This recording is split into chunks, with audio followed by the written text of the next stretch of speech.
약산에서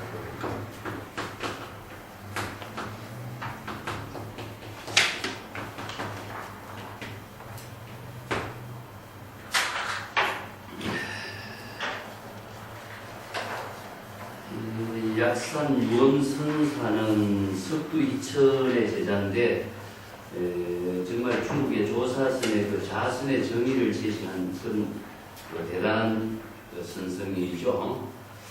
먼저 시중부터 한번 보겠습니다. 시중은 안이비설은 가유 일렁하나 미모제상이요 사농공상은 각기 일무이나 졸자상하니라. 원분종사는 여하시설고 이럽니다. 만송이 본칙 공안에 대한 자신의 이제 안목으로 설법을 제시한 것이죠.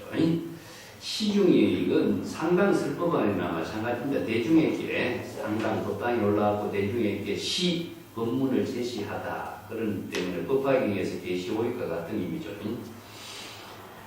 야, 눈과 귀와 코와 혀는 제각기 한 가지씩 기능을 가지고 자신의 역할을 하고 있는데, 눈썹은 눈 위에 얼굴 맨 위에 있는 눈썹은 얼굴 맨 위쪽에 위치하고 있으면서 하는 일이 전혀 없지 않느냐. 자, 여기 미모하고 비공을 불교에서 이제 선에서는 본래면목이라고 비유합니다. 다음에 사농공상, 사는 이제 문사니까 선비를 말하죠. 정치가. 농은 농업을 일하는 거. 공은 공업에서 종사하는 사람. 상은 상업에서 종사하는 사람들은 각기 자기 본분에서 하나의 업무에 종사하고 있다. 일무라고 하는 것은 각기 자기 업무를 잘 하고 있다. 이런 이야기거든요. 그런데 졸자는 무능한 사람입니다. 졸이라고 하는 것은 무능한 사람이기 때문에 아무 일도 할 수 없다. 이런 말이죠. 바보 같은 사람, 무능한 사람은 항상 할 일이 없이 한가롭다. 이런 이제 법문을 했죠. 자, 근데 본분종사는 본분의 생명의 삶을 사는 그 안목 있는 종사는 어떠한 시설은 방편시설입니다. 그래서 시설은 방편의 지혜로 삶을 본분사로 살아야 할까? 어떠한 방편의 지혜로 자기 본분사의 삶을 살아야 할 것인가? 이 문제를 제시하면서 이제 본칙 공안을 참고해 보도록 했는데, 여기 안이비설은 얼굴에 있는 각기 기능입니다. 이게 우리가 다른 말 한다면 육권 육식의 작용을 이렇게 줄임말이고, 육권 육식의 작용은 대상 경계를 보고 인식하고 판단하면서 자신이 육권 육식의 작용을 하는 것을 하나의 기능이라 합니다. 이때 이건 중생심을 말합니다. 중생심의 모든 작용을 이렇게 표현했고, 사농공상도 역시 세간에 사는 중생들이 한 가지 일에 종사하면서 살고 있는 모습이죠. 이 때문에 한 가지 일은 이제 전체적인 입장에서 볼 적에 부분적인 일로 되는 거죠. 그래서 이제 사농공상이나 안이비설신이라고 하는 것은 중생심으로 육권 육식으로 또 대상 경계의 직업의 일을 통해서 각기 일을 하고 있는 사람이다. 이런 입장이고, 미모는 얼굴 맨 위에 있으면서 특별히 하는 일이 없다. 그래서 미모하고 비공은 선에서 본래면목이라고 합니다. 이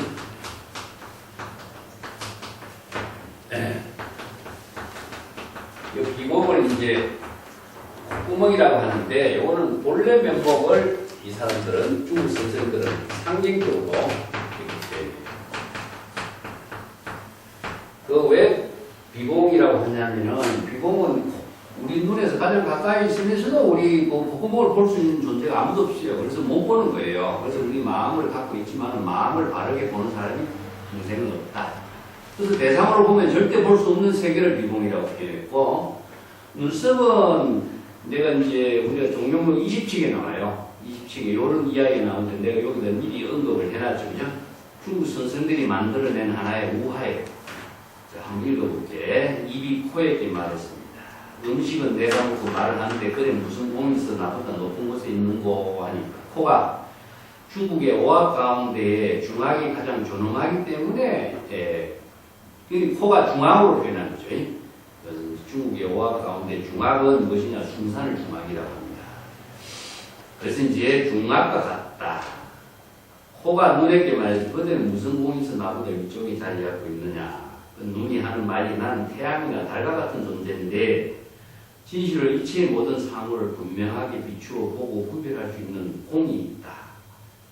그래서 내가 이렇게 눈으로서 그대보다 윗자리에 위치하고 있다.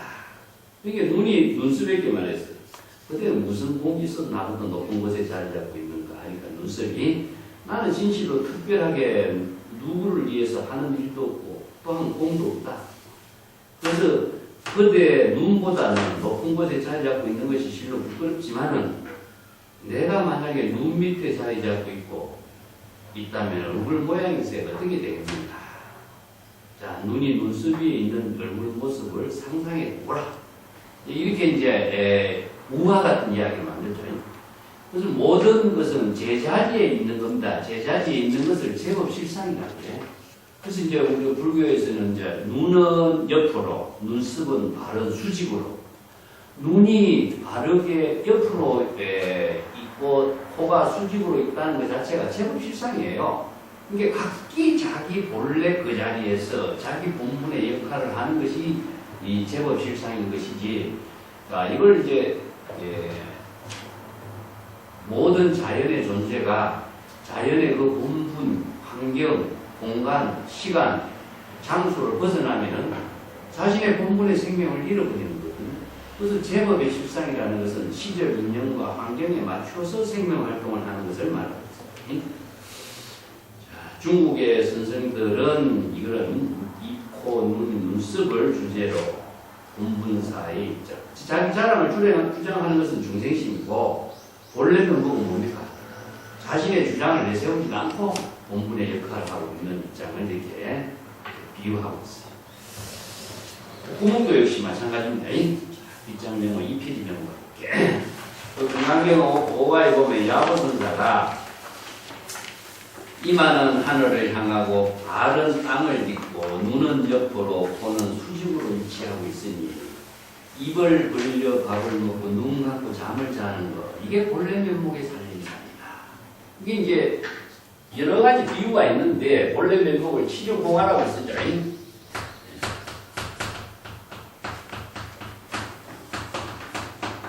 이게 뭐냐면 대나무는 푸르고 꽃은 붓다는 뜻이에요. 그것이 바로 제법 실상의 세계이다. 하계 오리다리는 짧고 하계다리는 길고 성과 성상이 본성의 작용이 모양으로서 각기 다르고 있는 것이 실상이다. 다 같다면 어떻게 되겠어요? 성은 동질성이고 모양은 전부 이질성이거든요. 이 때문에 성은 일이라고 해요. 일이고 상은 이라고 해요. 그래서 본성은 불이가 되는 것이죠. 일체 만법이 불이가 되는 것이고 모양이라고 하는 것은 각기 시절 인연과 환경에 따라서 다른 거죠. 그렇기 때문에 제법 실상이 생명으로 작용하는 세계가 다양성으로 이루어진 세계다. 그렇기 때문에 서로 본성의 작용이 연기 관계 속에서 불의의 묘용을 이루고 있는 거예요. 그래서 우리가 불교에서 이야기하고 있는 불의는 본성의 지혜 작용이 되어야 불의가 되는 거예요. 그래서 성의 작용을 불성을 깨닫도록 하고 변성성불이라는 걸 합니다. 자, 그 밑에 조언이라고 하는 것은 아주 재주가 없는 것, 노자에서도 이제 대교 아주 뛰어난 재주는 졸련한 것과 같다 이 말도 있고 중국의 선생들은 이걸 치둔이라고 합니다. 그러니까 어록에 보면 치돈인을 찾지만 찾을 수가 없다. 이게 뭐냐면은 중생심, 분별심을 다 초월한 경지, 어리석은 사람처럼 바보처럼 사는 그런 수행자를 찾아봐도 정말 찾아보기 어렵다. 여기 이제 한가한 고인의 살림살이를 이제 재주를 피우고 사량분별을 하는 중생심으로 사량분별을 하는 사람은 영원히 불법을 수용할 수가 없다. 그래서 여시설법을 여시아문하는 것이 무엇이냐? 바로 자아의식이 비워져야 여시아문이 되는데 자아의식을 가지고는 여시아문이 절대 불가능하거든요. 그렇기 때문에 법화경 같은 데도 보면은 이성의 수행자들이 대성의 법을 수용할 수가 없다 그래요. 이성의 법으로서 대성의 법을 부정하기 때문에 불신하기 때문에 절대 수용을 못하는 거예요. 그래서 이성의 수행자가 대성의 법을 수용하기 없기 때문에 대성의 보살도를 실행하는데 썩은 종자가 썩었다 그런 말을 써요. 그만큼 고정관념과 자기의 사고를 가지고 그 대성의 법을 수용을 하지 못하는 것을 그렇게 비유하는 거죠. 자, 그러면 본분 종사는 어떻게 해야 되는가? 여기서 시설이란 말이 있는데 시설은 방편입니다. 우리가 현실적으로 모든 본래 면목의 본분사의 삶을 산다라고 하는 것은 본래 면목을 부족하고 있는 것이 사는 것이 아니라, 자, 이게 이제 본래지예요. 본래지는 근본입니다. 근본은 본래지를 취득하는 거고, 방편지는 무엇이냐 하면 현실에서의 생활. 그래서 근본지와 방편지를 두 가지를 활용할 수 있는 능력이죠. 그죠? 자, 우리가 보통 보면은 근본지를 이루는 것은 대오라고 해요. 그런데 방편지를 부족하는 것은 무엇이냐? 대각이라고. 그래서 각과 오의 차이점을 여기 두요. 그래서 이제 은하대오 했다 하면은, 자, 초발심으로 해서 정각을 이룬 경지는 이것은 바로 근본지를 이루는 깨달음이고, 또 시절 인연에 따라서 방편의 지혜로서 자신을 깨닫는 거예요. 방편의 지혜. 그래서 방편의 지혜는 방편 법문을 통해서 이루어지는 능력을 말해요. 이 때문에 근본지를 아무리 우리가 부족했다고 해도 견성만을 가지고서 의미가 없는 거예요. 성불은 무엇이냐? 부처의 지혜고요. 견성, 성불. 그래서 부처의 지혜를 실행한 부처의 방편의 지혜를 가지고 자신의 본분사의 삶을 이루도록 하는 게 성불이에요. 그래서 부처의 지혜로운 삶을 이루는 것은 방편 시설이라고 합니다. 그래서 방편의 시설을 펼칠 수 있는 능력은 방편의 지혜로서 현실에서 본분사의 삶을 살 수 있는 능력은 경전과 어록에서 제시하는 다양한 방편 법문을 자신의 지혜로 활용할 수 있는 능력이 있어야 돼요. 그래서 이제 강경간하는 우리가 이제 선수행을 할 때 강경간하를 이야기하죠. 그죠? 강경, 어록을 경전을 읽는 거, 간하, 우리 한국에서 간하선 이야기하는 간하는 어록을 읽고서 방편의 지혜를 부족하는 수행을 말합니다. 경전을 읽고 어록을 읽는 것 자체가 수행이에요. 수행과 동시에 자신의 방편의 지혜를 부족하는 수행이다. 이게 간하선의 본문입니다. 이제 대종부 같은 사람이 간하선을 주장하면서 정법반장이라는 책을 만들어, 우리 오랜 정법반장을 내가 만들었지만은 정법반장이 661칙이라는 공안을 제시해놨어요. 661칙. 벼감녹음 100칙인데 대가 661칙의 공안을 제시해서 이 661칙의 공안을 터득하도록 간하선의 구제를 만들었거든요. 그런데 실제로 대의 간하선은 우리가 정법반장이라는 책도 알고 있는 사람이 없는 거예요. 그래서 이런 간하선이 우리가 대의 서장만 갖고 간하선이라고 하는데 그것은 정말 방향을 잘못 잡아준 거예요. 약산 유언선사 이야기는 뭐 써놨으니까 이거로 자, 뒷장에 넘어갑시다. 약산 유언선사가 석기 근처의 제자인데 중국의 조사선에 쌍두마차라고 할 수 있는 인물이 마조와 석두예요. 그래서 석두의 문화의 수제자로서 약산 유언선사가 있는데 그 석두와의 관계를 내가 소개를 해놨어요. 자, 어느 날 약산 선사가 자선하고 있는데 석두 선사가 물었어요. 그래 무엇을 하고 있지? 아무 일도 하고 있지 않습니다. 그렇다면 한가하게 앉아 있는 거 아니냐? 한가하게 앉아 있구나. 있거나 하니까 한가하게 앉았다면 하는 일이 있는 것이죠. 이 말을 주의 깊게 봐야 돼요.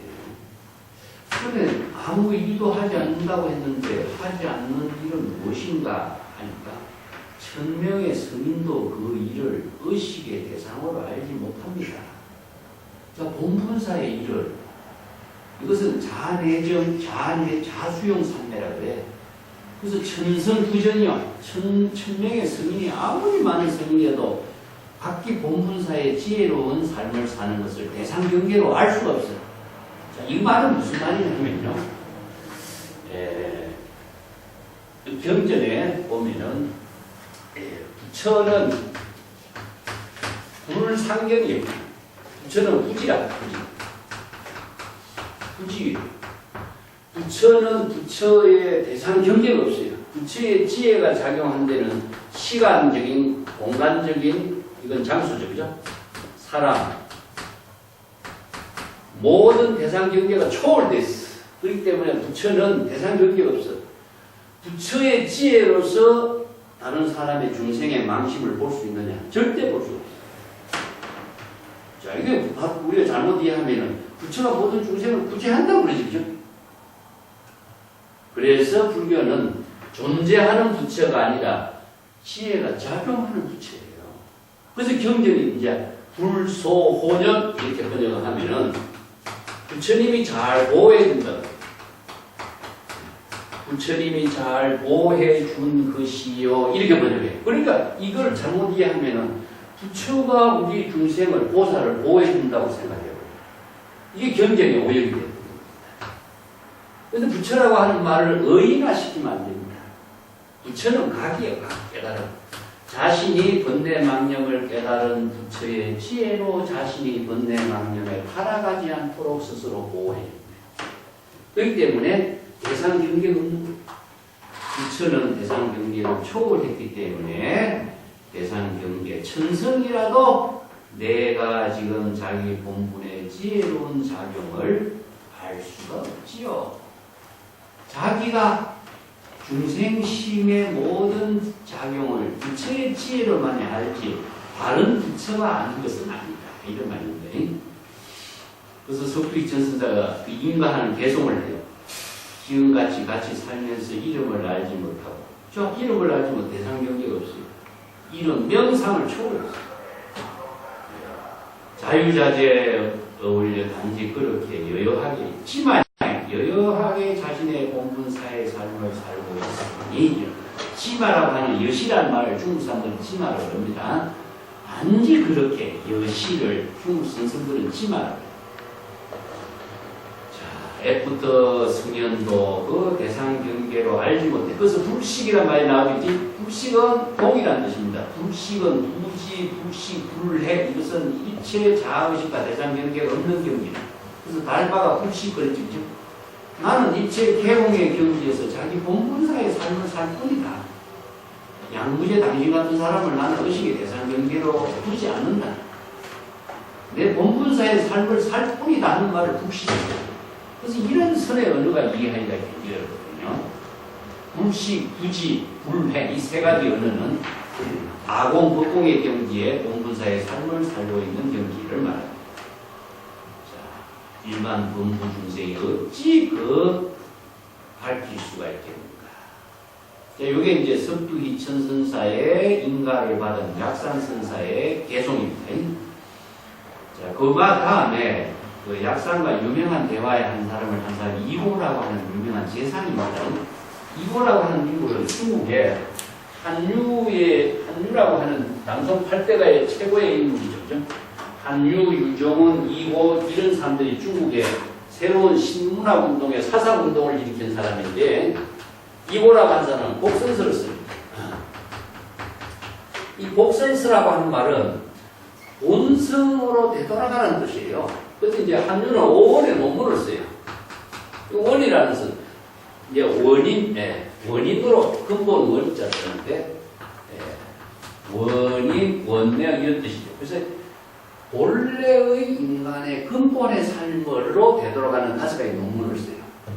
자, 이게 뭐냐 하면은 모든 사람들이 방송에 문학의 특징이 형식의 문학이었어요. 사언제구, 치언, 율시 이런 형식의 문학이었는데 형식의 문학에 들어가다 보니까 문학의 형식에 맞는 문화적인 삶을 추구했는데 이것을 배척해버린 거예요. 그래서 이제 복고라고 하는 운동을 펼칩니다. 복고. 복고 문학의 운동을 펼치는 것은 무엇이냐면 육조 시대의 문학으로 되돌아가자. 육조 시대의 문학이라는 것은 무엇이냐 하면 산문체입니다. 산문. 근데 당송의 문화는 무엇이냐? 형식 규격의 문화예요. 그래서 당시라든가 이것이 형식 규격의 문화예요. 그래서 과거 시험에 모든 것도 형식에 맞는 오경육통이라고 하는 오경육통이라는 이런 형식에 맞는 주석서에 맞춰서 공부를 했습니다. 근데 그런 형식에 틀에 맞는 공부를 하고 시를 쓰니까 뭐가 문제가 되냐면은 자유스러운 개성 있는 창조적인 문학이 살아날 수 없어요. 그래서 이 틀을 깨는 주역의 운동을 한 사람이 누구냐면은 한유, 유종원, 이고 이런 인물이에요. 그래서 이제 한유가 이고를 보고 굉장히 뛰어난 인물이니까 자기 친척의 사이로 삼아. 그래서 그 시대의 새로운 사상과 문화운동을 함께 이끌어간 인물인데 여기에 규봉종밀의 원인론이라고 하는 논문이 나와요. 규봉종밀의 원인론을 써 사실은 한유의 5원의 논문을 토대로 합니다. 시대적으로. 또 복성석 하는 말도 인간의 본성으로 되돌아가자는 운동인데 본성의 작용으로서 창의성과 창조성을 이루는 문학의 운동으로 되돌아가는 운동을 펼쳤어요. 그래서 이고라고 하는 인물이 얼마나 대단한 이런 복성이라든가 이것은 우리가 불교에서 이야기한다면 귀명이라고 하는 말 같은 말이에요.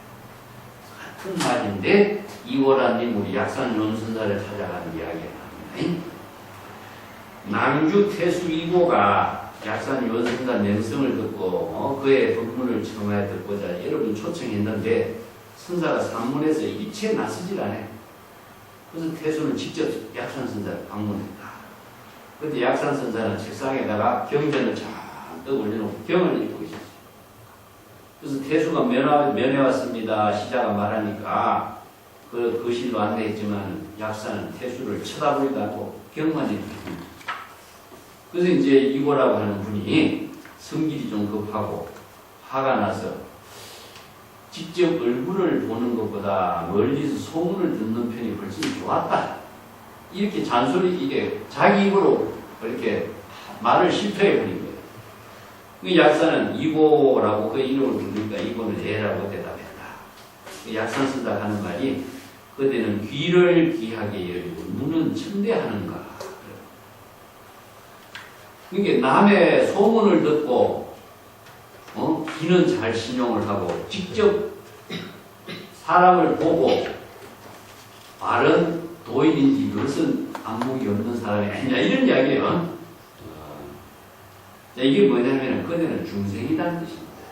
남의 말만 듣고 이런 생각하고 직접 눈으로도 보고도 도의 진실을 알지 못하는 안목 없는 사람이 아닌가 이렇게 이제 한마디 비판하니까 이거가 합장을 하고 사죄하면서 또 무엇이 도입니까 하니까 이제 운제청천수제입니다. 구름은 하늘에 있고 물은 물병에 있다. 자, 이것은 무엇이냐 하면요. 제법 실상을 이야기해. 눈은 바르게, 눈은 옆으로 보는 바르게. 치중홍화 같이 대나무는 푸르고 꽃은 붉은 것처럼 오리 다리는 짧고 학의 다리는 긴 것처럼 이것이 모든 본성의 작용으로서 생명활동하고 있는 진실상을 이렇게 표현한 거예요. 자, 이건 서경에 이 말이 나오는데 서경에 솔개는 하늘을 날고 물고기는 물속에서 논다 이런 말이 있어. 그건 무엇이냐? 바로 중국인들이 현실성으로 작용하는 도의 실상을 읊은 유명한 시예요. 그걸 지금 주술하는 거나 마찬가지야. 그래서 이제 이고라는 사람이 유교의 대가니까 그대가 잘 아는 말로 약산선사는 법문을 해준 거예요. 똑같은 제법 실상의 법문인데도 서경에 나오는 말을 토대로 해서 이해할 수 있는, 도를 이해할 수 있는 언어로 설명해 준 거죠. 그러니까 이제 이고라는 사람이 바로 깨달은 거예요. 바로 알고 이제 인사를 하는 거예요. 이게 무엇이냐 하면은 솔개가 물속에 들어가면 죽고 물고기가 바깥에 나가면 죽어요. 자, 죽고 사는 문제는 무엇이냐? 시절 인연과 환경에 맞춘 생명 활동을 할 때 사는 생명이 죽는 생명으로 바뀌어요. 우리의 마음도 마찬가지로 이걸 중생심으로 작용하면은 우리가 지혜가 죽어. 예. 그래서 지혜로 작용하면은 중생심이 없어지는 거예요. 그 원리가 똑같은 구조를 이야기하고 있어요. 그래서 이제 이고가 깨닫고 나서 절을 합니다. 선사의 몸은 합과 같이 그렇게 빼빼 말고 이런 말이죠. 철거루 소나무 아래 두 상자의 경전을 가지고 있다. 내가 와서 도를 질문하니 다른 말은 하지 않고 구름은 하늘에 물은 물등에 있다고 쓰라네. 이게 바로 이 한마디로 깨달은 안목을 갖춘 사람이다 하는 그 이고가 얼마나 대단한 인물이에요. 그죠? 이게 여러 가지 왕유, 이고, 대단한 인물들이 많죠. 중국 이제 송대원에는 소동파, 황상복, 왕한석 이런 천재들이 전부 다 고성들하고 교류를 하면서 긴 말도 하지 않아요. 바로 안목을 갖춘 사람이 되죠. 자, 4페이지 넘어가 본칙을 봅시다. 약산이 부불 성좌하니 약산 윤선사가 오랫동안 법당에서 설법을 하지 않았다. 이 성자라고 하는 것은 법자에 오르지 않았다는 이야기입니다. 이 법자라고 하는 것은 중국에는 불전을 안 만들었다 그랬죠. 그죠? 당대의 선언의 구조는 불전이 없어요. 불전이라는 것은 우리가 대웅보전이라고 그랬죠. 그죠?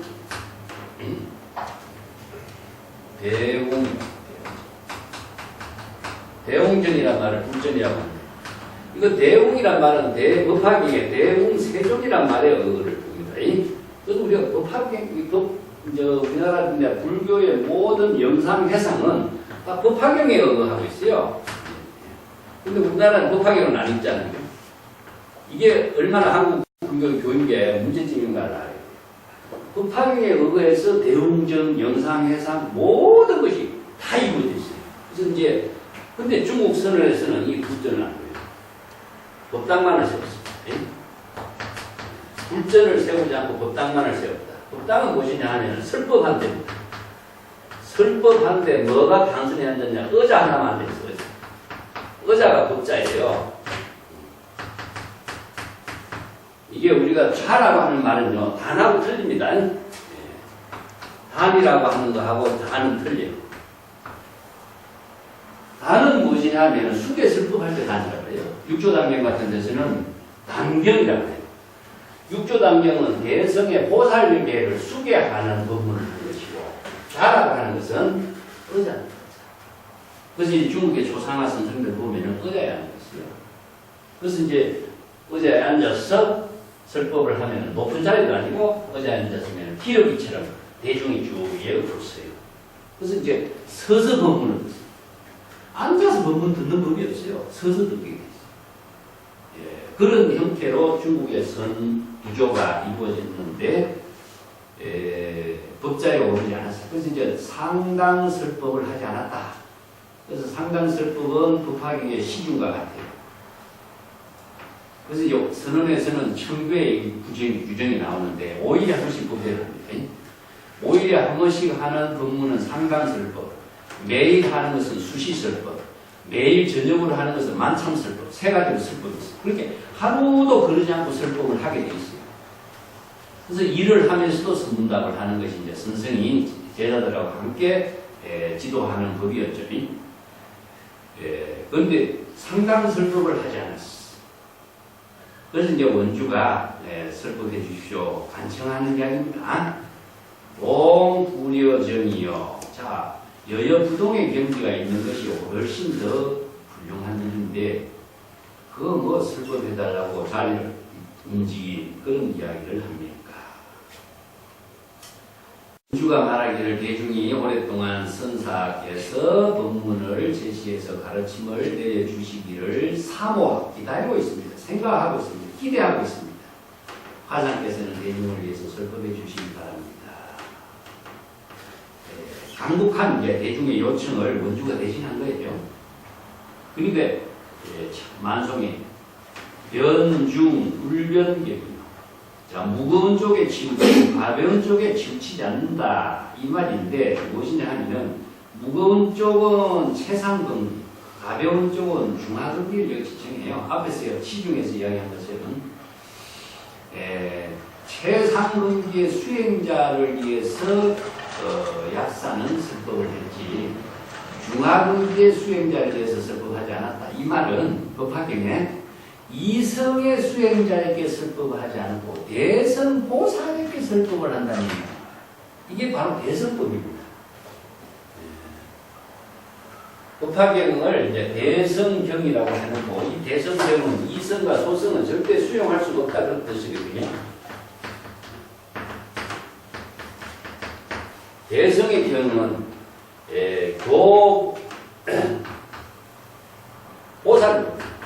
보살들에게만 가르치는 겁니다. 보살들에게만 가르치는 겁니다. 이건 이성의 수행자는 절대 대성의 경, 대성의 경이라고 하는 것은 법과 같습니다.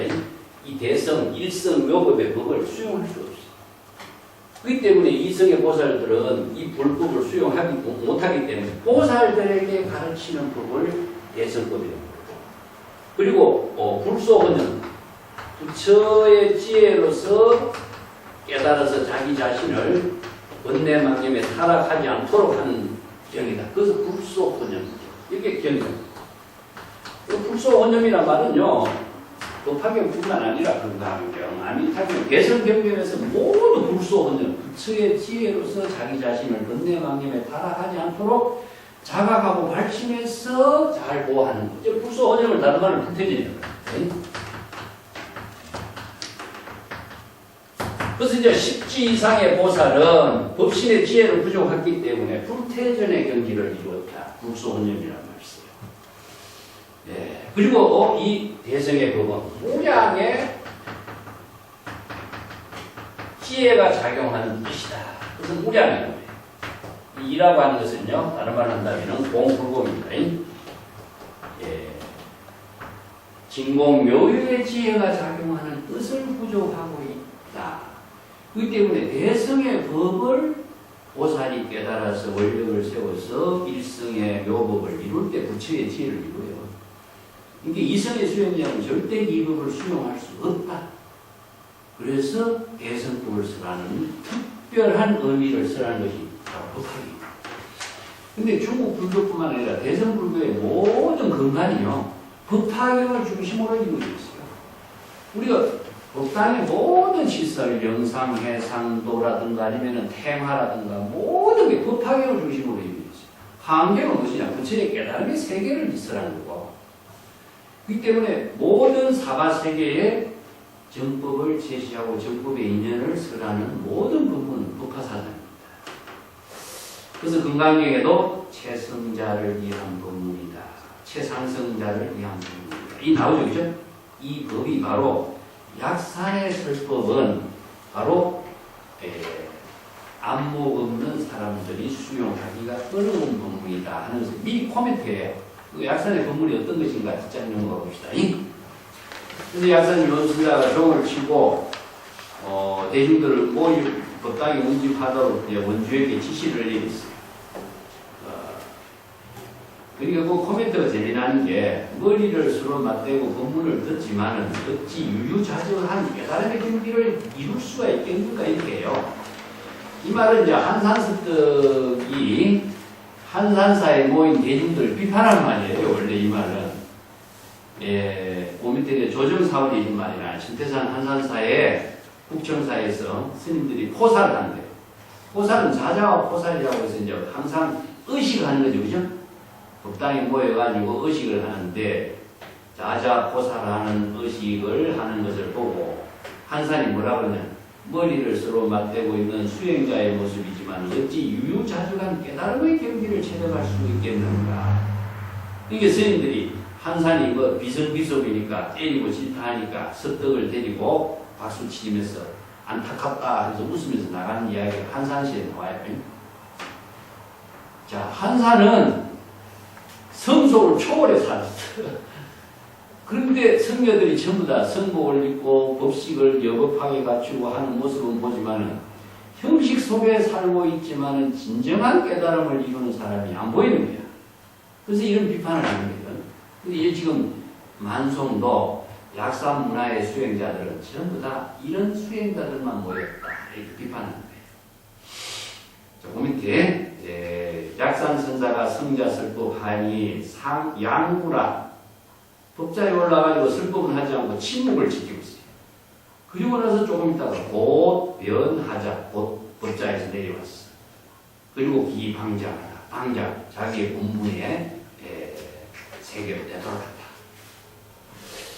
자, 설법을 요청했는데 대중들은 뭡니까? 바로 방편에 법문을 설해줄 거를 어느 문자로 설법해 주기를 기다렸는데 침묵을 지키니까 침묵만 했으니까 대중들은 아무도 이해를 하지 못하고 마는 거죠. 한바탕 이야기들의 일장합회로다 하는 약산의 성자 설법이 침묵으로 끝났다라고 하는 이야기가 선언에서 많은 사람들의 화두가 되었다. 이 화폐라고 하는 것은요, 화제거리가 되었다 이런 말인데 이게 하나의 화두가 된 겁니다. 왜 약산 윤순사가 법당에서 설법한다고 올라가서 한마디도 하지 않고 그냥 내려갔을까? 이게 하나의 화두가 됩니다. 자, 화두는 이렇게 해서 생겨요. 자, 그 밑에 볼게. 주수후문하여 화상정내 허위 중설법이니 문화 불수 이런고 원주가 이제 약산 유원선사가 자기 방장실로 되돌아가는 길을 따라가면서 질문했습니다. 화상께서는 정내 조금 전에 대중을 위해서 설법해 주신다고 허락을 하셔놓고 어떻게 한마디 말씀도 서라 내려주지 않습니까? 설법하지 않았습니까? 이렇게 이제 따지는 거죠. 그러니까 만송이 대해가 만약 지족한 줄 알면 백천의 강물이 거꾸로 흐르게 될 것이다. 이렇게 코멘트를 드렸습니다. 자, 원주가 정말 안타까운 사람인데, 원주라 하면 대중의 살림을 살고 있는 이제 사람이고 대중을 인솔 하고 있는 사람의 역할을 하고 있는데, 우리나라 오늘날 원주 같으면 살림살이 한 사람이죠. 중국의 원주는 대중을 통솔하는 역할을 했어요. 근데 원주가 안목이 없으니까 이런 또 중생상의 모습을 드러냈다 이런 이야기예요. 자, 여기서 대해가 만족할 줄 알면 백천강물이 거꾸로 흐른다 이런 말 한 것은 바로 이제 대해는 아무리 어떤 물이 흘러와도 다 받아들이고 아무리 많은 강물이 흘러들어와도 대해는 만족할 줄 모른다 이 말이거든요. 이게 무진장이라는 말을 대해라고 비유해요.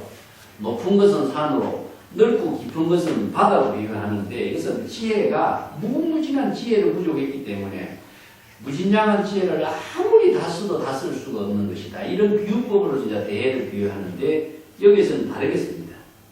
안목이 없는 중화근기 대중이 아무리 방편법문으로 장시간 설법한다고 해도 그 사람들이 정법을 깨달아서 만족할 줄 알겠는가? 이런 이야기가 있어요. 여기서. 자, 안목이 없는 사람들에게 이 정법을 설해봤자 중생심으로 살고 있는 대중에게 일성법을 설해봤자 이건 쓸모없는 일이었다. 그래서 약산의 근기설법은 바로 대중들의 근기에 맞추어서 설법을 한 것이다. 그래서 은설로 설법하지 않는 설법을 했다. 이런 의미죠. 그 밑에 그래서 약산유원선사가 원주에게 대답하기를 경유경사요 논주논산이 쟁괴덕 노선고 경전의 가르침은 경전의 가르침을 설하는 강사가 할 것이고 논의 가르침은 논을 편을 잘 쓰라는 논사가 하는 것이요. 어찌 노성이 침묵을 한 설법에 대해서 그대는 이상하게 생각하는고? 나는 선성으로서 설법을 했을 뿐이다. 선성의 입장에서 대성의 법을 설했을 뿐이다. 이런 입장이죠. 그죠? 이게 가석, 용부, 삼위로다. 이 코멘트는 또 재미난 게, 약산선사가 조금 전에는 침묵으로서 설법을 해놓고 계속 침묵을 유지해야 되는데, 왜 지금 용의 작용을 펼쳤다가 지금은 뱀의 작용을 펼치느냐 이겁니다. 뭐 굳이 그런 말을 부연 설명까지 해가지고 용두삼이 꼴이 됐느냐. 약산연선사를 비평하면서 수행자들에게 약산연선사가 이렇게 말하는 뜻이 무엇인가를 다시 한번 참고해봐라. 이게 문제 제기를 함께 동시를 지시합니다. 고민대 단위에 연결되는데요. 네. 뒷장에 넘어갑시다.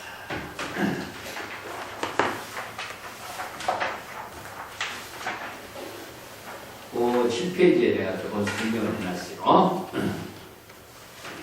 약산 연선사가 침묵으로 설법한 것은 용의 머리와 같지만 약산 선사가 원주에게 경은 경사, 노는 논사, 노선을 왜 이상하게 여기는가 하는 말은 뱀이 되어버린 것을 비판했는데, 이 말은 경사가 경을 쓰라고 논사가 논을 쓰라는 같이 선사가 쓸데없는 부연 설명을 했다.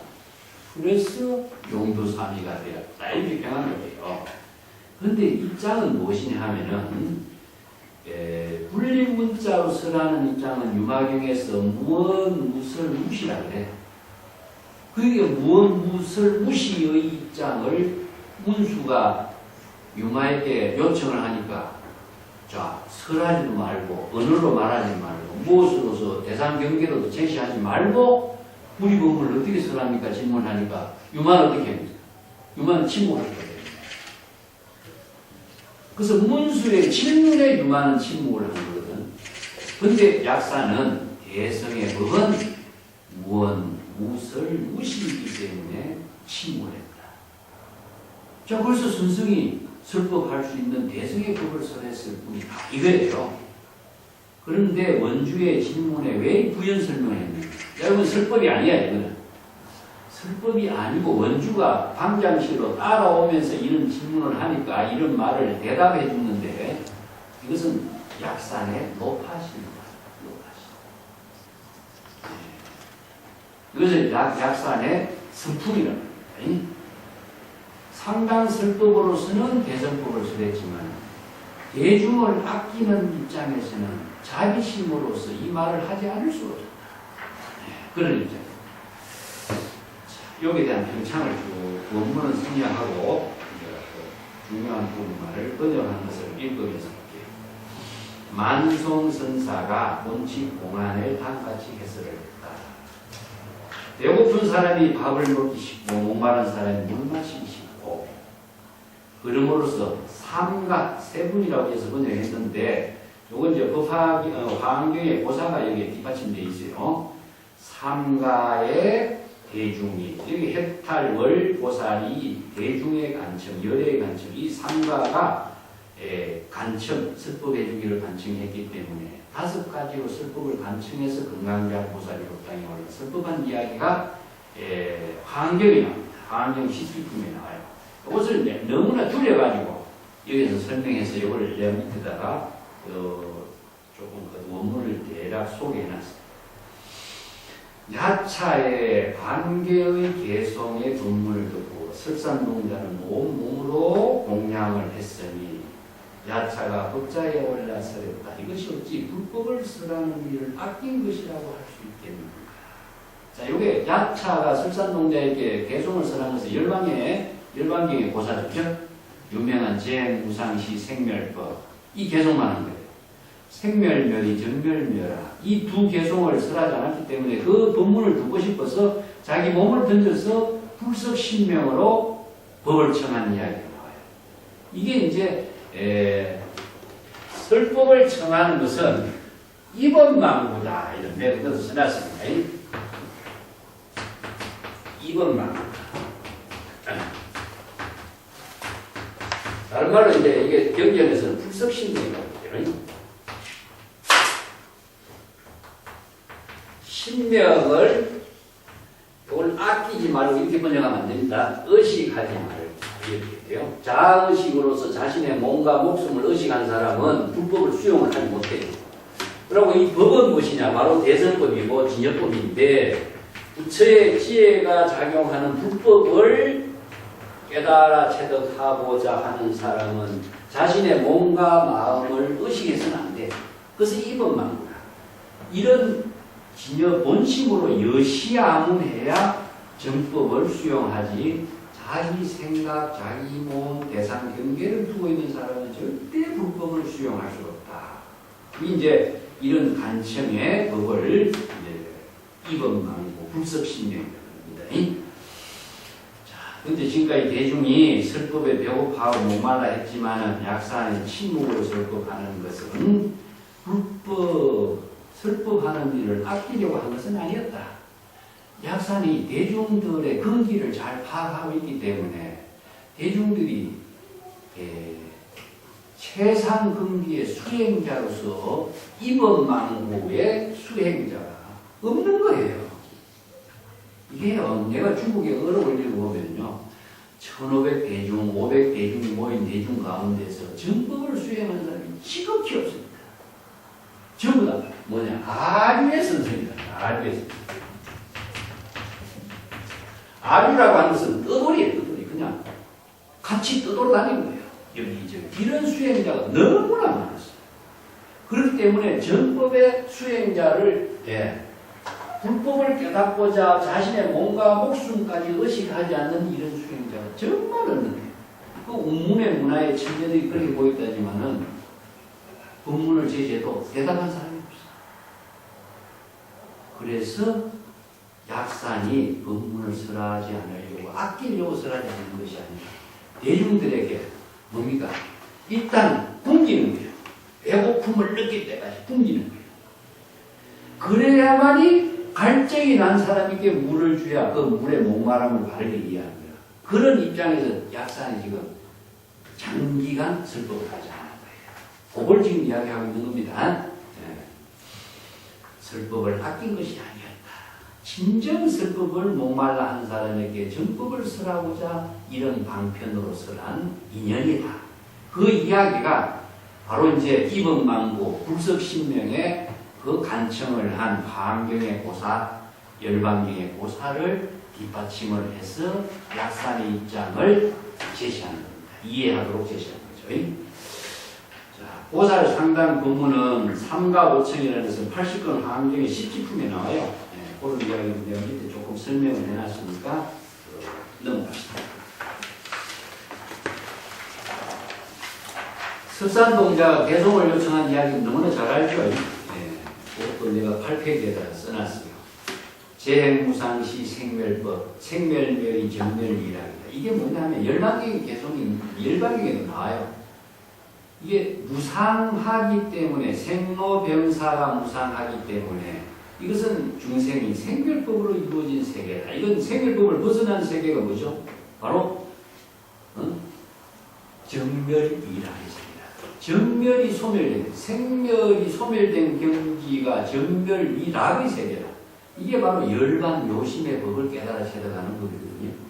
이게 무상한 생멸법만 제시했고 열반의 법을 제시해 주지 않았으니까 설산동자가 열반의 법을 깨닫는 법을 설해 주십시오 하면서 몸을 던져서 그 간청한 이법망고의 고사다. 그렇죠?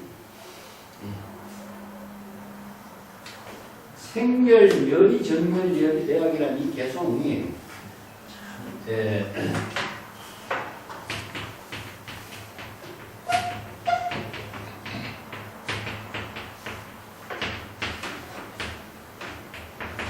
여기서 앞 구절이 생멸멸이네. 생멸법이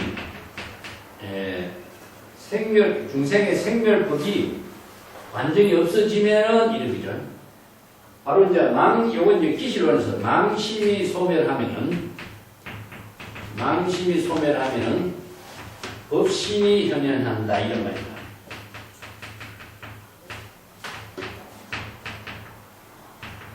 진여법신의 지혜가 나타난다 이 말이에요. 중생의 망념이 소멸하면은 정멸이라 바로 정멸이라는 것은 일체의 생멸이 다 소멸된 것이기 때문에 이건 열반입니다. 열반. 열반의 낙이 이루어진다. 열반의 낙이라고 하는 것은 바로 깨달음의 경지죠. 그죠? 이게 똑같은 겁니다. 1년 불생이면은 명의불이요. 똑같은 말이죠. 한 생각에 번뇌 망념이 일어나지 않는 경지가 다름 아닌 부처의 경지다. 그렇기 때문에 망념이 소멸하거나 일념이 일어나지 않거나 또 생멸이 멸이하는 것이나 이 법이 바로 불교에서 많이 제시하고 있는 열반의 낙을 이루는 법이거든. 그래서 이 법을 이제 제법, 실상법, 진여법, 또 대선법, 무량의법 이런 여러 가지 표현을 하는 거예요. 그 뒤에 이제 봅시다. 8페이지 중간에 황룡 해남선사가 대개 요즘 수행자들은 불법을 가벼이 여기는 사람이 많다. 마치 농부가 가끔은 논바닥에 물을 말려서 곡식들을 시들게 한 뒤에 물을 대주어야 비로소 좋은 열매를 맺을 수 있게 하는 것이다. 자, 배가 부른 사람에게 밥을 아무리 줘도 이 사람들이 밥을 수용 안 하죠, 그죠? 이렇게 들어, 배부른 자는 밥을 가벼이 여깁니다. 목이 마르지 않는 사람들은 물을 귀하게 여기지 않는 거예요. 자기 나름대로 지식으로 꽉 차 있는 거예요. 경전의 법문이나 부처님의 말씀이나 이것을 지식으로 꽉 차 있는 사람은 법을 수용할 수가 없어요. 그래서 중생심으로 사량 분별하는 사람은 법을 수용하지 못하는 거예요. 진정한 정법으로서 후법을 원하는 원력을 세우지 않는 사람에게는 아무리 이야기해도 잔소리밖에 안 들릴 거예요. 그렇기 때문에 약산이 슬퍼하는 거예요. 그래서 대중의 경기를 보고 약산이 자 여기 황룡 해남선사 설명이 얼마나 됩니다. 농사를 짓는 사람이 물이 메말라서 물이 간절하게 필요할 때 물을 줘야 곡식이 그 물을 다 수용한다. 요 부분하고 중생심으로 꽉 차 있는 사람에게 아무리 설법을 잘해도 이 사람들이 수용을 하지 않는데 설법한 의미가 뭐가 있느냐. 그래서 약산이 설법하지 않는 것이다. 그걸 지금 방편으로 제시하는 이야기입니다. 황룡 해남선사는 황룡파의 그 조사로서 유명하죠. 그 송대. 자, 1장 6페이지 넘어갑시다. 약산 유원선사가 오랫동안 법자에 오르지 않았다고 하지만 사실은 그렇지 않다. 그 해홍각본선사, 이 유명한 분입니다. 이 송대의 친대적인 인물이죠. 해홍각본선사가 한 암자에서 천둥 병력 같은 혀를 깊이 감추니 산남한상이 각지 마음대로 공문사를 써가네. 자, 이것은 무엇이냐 하면요. 한 암자에서는 자기 본분에 살림살이입니다. 그런데 어느 문자로서 설하지 않는 것을 침묵으로서 있는 입장을 한 암자에서 우리가 저 시부도 가면 어디죠? 자기 집으로 되돌아가죠. 그죠? 우리가 초함이라고 해요. 초함은 자기 본분사의 삶을 살고 있는 그 경지를 초함이라고 하는데 거기에서 여러 가지 잔소리를 하지 않고 혀를 감춘다. 침묵을 하는 거죠. 이게 삼남한사이 각자 자기 마음대로 본분사를 구설한다. 자, 모든 것이 다 각자 침묵을 했을 때에 마음법이 모두 본분사의 삶을 살게 되는 것이다. 영가 형각이 정도가에서 유명한 말 하죠. 묵시설 술시묵 이 말씀. 이 정도가 이게 한마디는 대단한 말입니다. 이것은 무엇이냐 하면은 침묵하는 것이 설법이고 설법하는 것이 침묵이다. 이런 표현이죠. 말로 하면 그런데 침묵과 언어를 다 초월하는 거예요. 보통 보면 설법을 두 가지로 이야기해요. 유마는 침묵으로 설법했다 하고 또 유마를 찾아온 32명의 보살이나 제불들은 전부 다 설법으로 설법을 했다거든요. 자, 선성은 어떻게 하냐? 설법도 초월하고 침묵도 초월한 경지가 뭐냐? 묵시설설십니다. 자, 그래서 행주자와 음동정이 총시선이요. 이 정도가 유명한 부분을 그래서 합니다. 이 참선이라는 말을 하고 우리 중국 선에서 참선이라는 말을 정확하게 제시해주고 있는 이 말 정도가 있나요? 참선, 여기 어묵동정이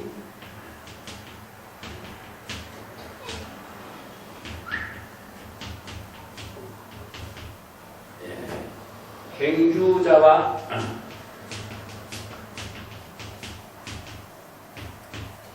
어묵동정이 총시선이요. 모두 선이다. 그래서 이 한마디가 나옵니다. 선이라는 한 글자하고 참선이라는 한 글자가 중국 선에 와서는요. 자, 이게 바로 본래면 본분사는 참선하는 선이나 선은 시절 인연에 따른 자기 본분사의 생명을 합니다. 그래서 여기서 자설을 참선이라고 하고 수행을 참선이라고 하는 법이 없어요. 일상생활 매 사각 하나하나가 본분사의 지혜로운 생명으로 작용하는 것이 참선이에요. 그렇게 하는 것이 선이지 그 가운데 이 안에 설법도 들었죠. 행주자와는 네 가지 행동이고 어묵동정 말하고 침묵하고 조용히 있고 움직이고 하는 모든 것이 다 이걸 이제 불성의 전체 작용이라고 합니다. 선에서는 불성의 전체.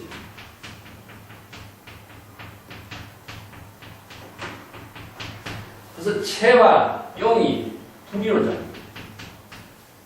그래서 불성의 전체 작용이 조사선입니다.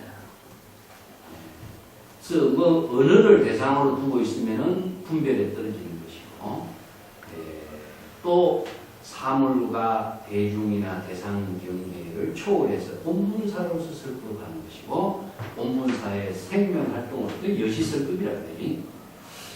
그래서 이제 이 말을 우리가 달마를 한다면은 달마가 중국의 온 뜻이 무엇이냐?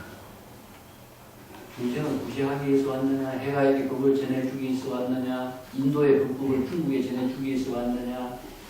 아니죠. 그것이 있다면 달마는 본분사의 삶을 살지 못하는 중생이 자기 본분사에 시절 인연에 따라서 자기 본분사의 삶을 살았을 뿐이에요. 달마 해가 왔으니까 해가에게 설해. 그래서 붓다가 49년 동안 설법을 했지만 한 글자도 설하지 않았다는 이유가 자기의 주관적인 생각과 사상을 남에게 설한 것은 없어. 그래서 본분사를 설하는 것이 다 불법입니다. 이 불법을 바로 침묵과 언어를 다 초월해서 설하는 경지다. 그래서 이제 선생들이 화를 한다든가 주장자를 들었다든가 이런 것은요, 그게 다 설법인 거예요. 뭐냐? 본심의 지혜를 작용해 시킨 거니까. 그래서 행주자와 어묵동정이 모두 다 진여법신의 지혜로운 작용으로 실행한 것이니까 이걸 이제 계시라고 합니다.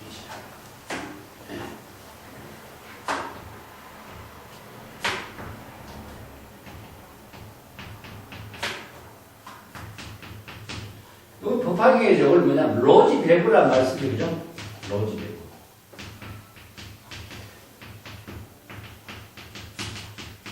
로지라고 하는 것은 무엇입니까? 바로 공예입니다. 배구는 무엇이냐? 불공. 배구가 청정한 지혜로 작용하는 세계고, 로지는 모든 대상 경계가 초월된 경계가 로지예요. 하나도 막힘이 없는 상태니까. 이게 이제 확철이라고 써서에서 확철, 확연, 틈 비어서 아무것도 막힘이 없는 성질. 그 로지나 확철, 확연 이런 말은 공의 세계를 표현합니다. 그래서 배구는 청정한 지혜로 진여의 지혜가 작용하는 것을 배구 소에다 비유시키는 거죠. 그래서 시부도가 이 로지 배구를 중심으로 해서 시부도를 만들어가는 거예요. 자, 그 밑에 보겠습니다.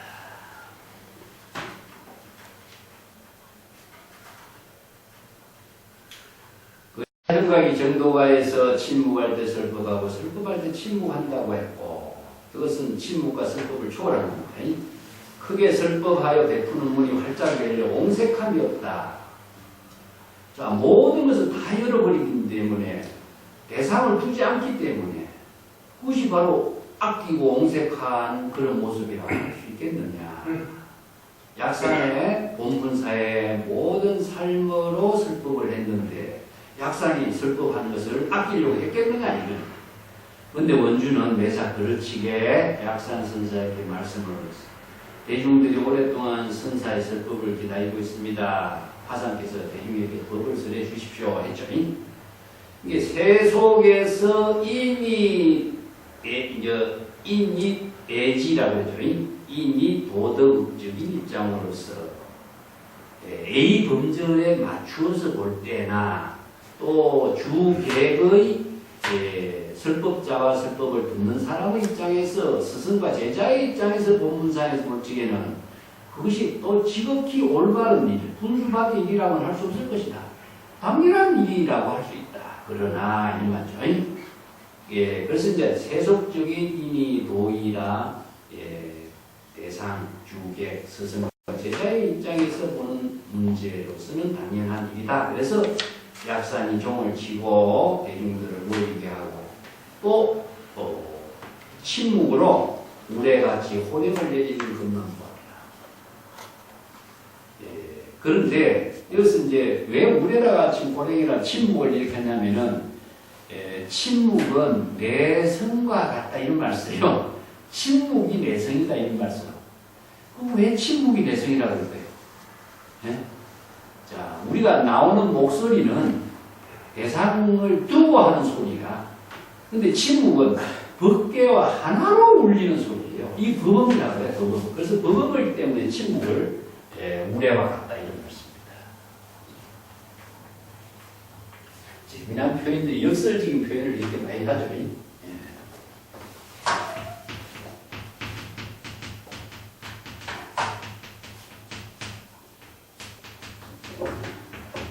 법음이에요. 법음. 이 법음은 어떻게 법음이냐면은 진여의 법신의 생명으로 작용하는 소리예요. 그렇기 때문에 우리가 법구라든가 이렇게 사찰에서 사용하고 있는 도구라든가 이런 것은요 무심의 작용으로 표현해요. 주장자를 치는 것도 그렇고 화를 하는 것도 그렇고 여기서 분별심이 작용되지 않도록 하는 힘을 제공해 주는 게 법음이에요. 우리가 무자 화두를 할 적에 묵하면은 분별심이 작용하지 않는 화두인데 왜 무라고 했을 또 의심이 들어가면은 무가 의심의 대상이 되기도 해요. 그리고 무가 분별심을 만들어내게 하는 소리가 돼요. 그 이먹고 하면은 이먹고가 무엇을 의문으로 하고 있는가 문제가 남아요. 그러면 바로 지혜가 작용하는 힘이 죽어버리고 중생심이 작용하는 언어가 되버려요. 그래서 의심을 소멸하게 하는 힘이 법음인데 의심을 하게 하는 것으로서 수행을 삼는다는 것은 있을 수가 없는 거예요. 그래서 법음이 되도록 하는 소리를 냈습니다. 그래서 이제 열반경에서 천상의 북이 울린다. 종소리가 울린다. 그래서 문종선 번대다. 종소리는 법음이기 때문에 종소리를 듣는 자는 바로 깨달음을 이루어. 그렇기 때문에 모든 자연의 소리는 다 법음이라는 거예요. 자연의 소리. 진여의 자연의 소리는, 진여 자연의 소리는 다 법음이 되는 거예요. 이 법음이 되는 설법을 하는 것이 여시설법인 것이고, 여시아문은 법음을 두고 깨달는 것이 여시아문의 신수공예의 깨달음을 이루는 것이 되도록 하는 것이 불법인데, 분별심이 작용하도록 하는 것은 사구가 되는 거예요. 중생심이 작용하니까 진여법신의 지혜가 죽어버려요. 이걸 사구가 된다고. 그래서 활구가 되도록 하는 진여법신의 지혜가 되살아나게 해야 이게 바로 여법 수행이 됩니다. 그래서 이 여법 수행이 되지 않은 것은 불법에서 수행이라고 하지 않습니다. 그래서 여법 수행, 여실 수행이라는 말을 대선 기실론에서 여실 수행자라는 말을 써요. 여실 수행자.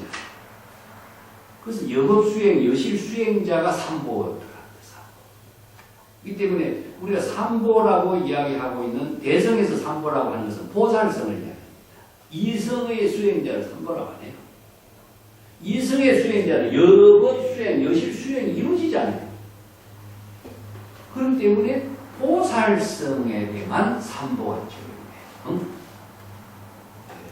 그래서 세속에 이미 도덕으로서나 주객 스승과 제자의 입장에서 볼 때는 원주가 설법해 주십시오 요청했을 때 그게 응하는 것은 도리상으로는 맞는 일이다. 그래서 약산이 종을 치고 침묵의 법문을 써냈는데 대중이 다 운집했지만은 별들의 문체가 빛나는 것을 알 수가 있었겠는가? 어찌 별들이 달의 문체가 빛나는 것을 알 수 있겠는가? 이런 말이에요. 이것은 이제 해홍 각본선사의 고사를 토대하고 있어요. 해홍 각본선사의 승문문자선이라 해홍 각본선사 진짜 대단한 인물이에요. 규봉 종비 같은 사람이 전부 다 해홍 각본선사의 비판을 다 받아요. 참 대단한 인물 중에 한 사람. 10년간 적치하면서 은사를 모시고 눈은 옆으로 눕고 코는 수직으로 서 있다는 사실을 깨달았죠. 평소 그 기상 총림을 압도하고 문답에 집착하는 이단을 차단해 한 암자의 벼락 같은 혀를 깊이 감추고 삼라만상이 제각기 본분사를 쓰라니 사구백비는 쓸 곳이 없고 독자적인 가풍으로 사람을 비추니 많은 별 가운데 빛나는 달이었다 이 말이거든요. 자, 여기에서 많은 별은 대중이네요. 빛나는 별은 뭐죠? 달이죠. 그렇기 때문에 여기에 빛나는 달이 된 사람들이 누구냐? 달은 약산의 본문이죠. 이 조그마한 별빛들이 달빛의 세계를 어떻게 이해하겠느냐 이 이야기예요. 그래서 약산의 본문을 중생심으로 사람 분별하는 경지에서는 이해하지 못하고 있는 입장이다. 이걸 비판하고 있습니다. 약산은 달빛, 대중은 뭡니까? 별빛. 이렇게 비유했죠. 그렇죠?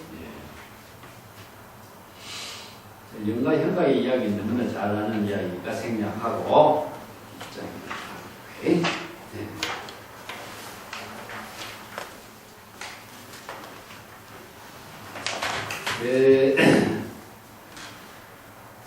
약산선사가 법자에 올라와서 잠시 침묵했다가 내려와 곧바로 주실로 데려갔다. 약산선사의 한바탕에 지혜작용, 이 신통은 지혜작용입니다. 평소에 하는 일과 전혀 달랐다. 약산에 오랜만에 설법을 한 것은 대중들을 자신이 방편의 독자적인 방편의 지혜로 설법하는 침묵을 한 것이 일반 대중의 약산의 행동과는 달랐다 이거죠. 그래서 원주가 약산의 뒤를 따라가면서 설법해 주신다 해놓고 어찌 한 말씀도 안 하십니까? 이렇게 이제 따졌다. 이에 대해서 치암수지선사가 약산선사가 법자에서 내려오자 원주가 당초부터 대중에게 설법하지 않는 것을 이상하게 여긴 것은 저 3분의 위세를 잘못 봤다고 하겠다. 3분의 위세라고 하는 것은요, 3분은 무엇이냐면은 이게 이제 육군, 공군, 해군이 3분인데 모든 그 군인들로 보는 겁니다. 그 원주를 중심으로 해서 대중들을 3분으로 취급해버린 거죠. 이 이야기가 재미난 비유법을 쓰는데 그 만송이 마지막으로 평을 뭐라냐면 그 장수가 용맹하지 못했다 이런 말을 평을 했거든요. 그 장수는 누구냐 하면 원주를 말합니다.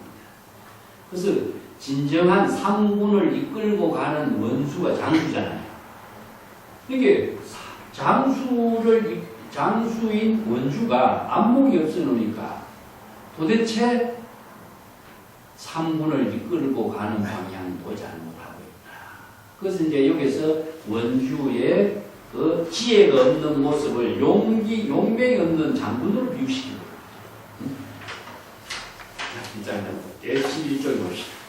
약산선사가 말했어요. 경전은 경사가 해설하고 논설은 논사가 해설하는데 어찌 노성이의 침묵한 설법을 침묵 설법에 대해서 그때는 괴리하게 여기는가. 나는 내 본문사로서 설법했는데 그때는 내가 그 침묵 설법에 대해서 이러쿵 저러쿵 왜 사량분별에 대해서 이상하게 여기느냐. 이게 여기서 뭡니까? 바로 안목이 없는 장수가 됐죠. 그래서 그 상문을 이끌고 가는 장수가 안목이 없으니까 이런 말을 하고 있다.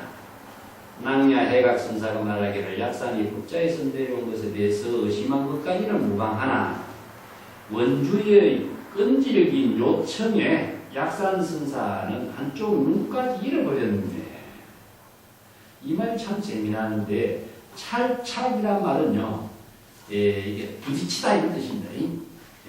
여기서 가만히 있는 것 짐승을 가만히 있는 벌레를 손으로 이렇게 건드리는 거예요. 그러면 벌레가 뭡니까? 꿈틀거리죠. 이게 찰착이에요. 그런 말이 이제 여기서 부딪히다 또 요청하다 그런 의미로서 이렇게 번역을 해볼 수가 있죠. 근데 약산선사는 그 원주의 한마디에 한쪽 눈까지 잃어버렸다 이런 말 써. 자, 지금까지 정법의 안목으로서 본분사로서 설법을 했으면 됐는데 자, 여기서 약산선사가 하는 말이 뭐죠? 경은 경사가 있고 논은 논사가 있고 요 말을 했죠. 이 말은 부연 설명이다 입니다. 그것은 정법의 안목으로서 설하는 소리가 아니다 이거예요. 그러게 이 처간을 잃어버렸다. 선생의 본분사의 안목을 잃어버린 한마디다. 근데 이게 왜 잃어버린느냐? 자신의 본분사의 말을, 본분사를 잃어버리기까지 하면서도 자비심이 발휘한 거예요. 자비심이 발휘했기 때문에 본분사를 상실하니까 이제 눈을 잃어버리기까지 하면서도 자비심을 펼친 것이다. 이런 이야기죠. 그죠? 자, 이게 뭐냐면요. 유마가 중생이 병들었으니까 내가 병들다.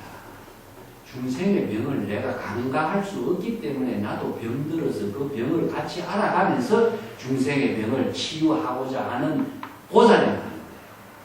이게 뭐냐면 자비심인데 중생이 병들어 있는 모습을 내가 모르면은 자신이 방편의 지혜를 쓸 수가 없어요.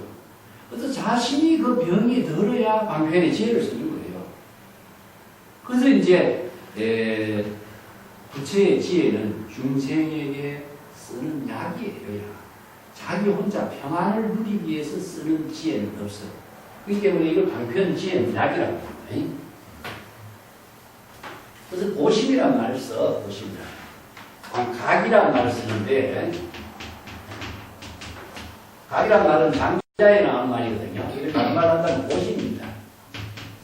중생을 구제하고자 자비심으로 고심하는 거예요. 자, 여기서 중생의 병을 알려면 자신이 그 병을 앓고 자신이 그 병을 치료한 힘이 있어요. 근데 이 병을 앓는 것이 뭡니까? 바로 중생의 병을 치료하고자 자신이 그 병을 앓는 것이 고심인 거야. 이게 바로 유마의 병입니다. 그래서 유마가 당신은 깨달아서 지혜가 있는 사람인데 왜 병들어 할 필요가 뭐 있느냐. 이렇게 이야기하죠. 그죠? 이것은 보살행위 아니야. 보살은 화강동진이라고 그래요. 중생의 병과 함께 병을 알아가면서 중생의 병을 치료하는 거예요. 이게 바로 방편의 지혜입니다. 방편의 지혜는 뭐와 같으냐? 철연상입니다. 진흙탕이지만은 항상 자신의 청정한 지혜를 가지고 있기 때문에 병을 앓히면은 그 병에서 벗어날 수 있는 능력까지 갖고 있기 때문에.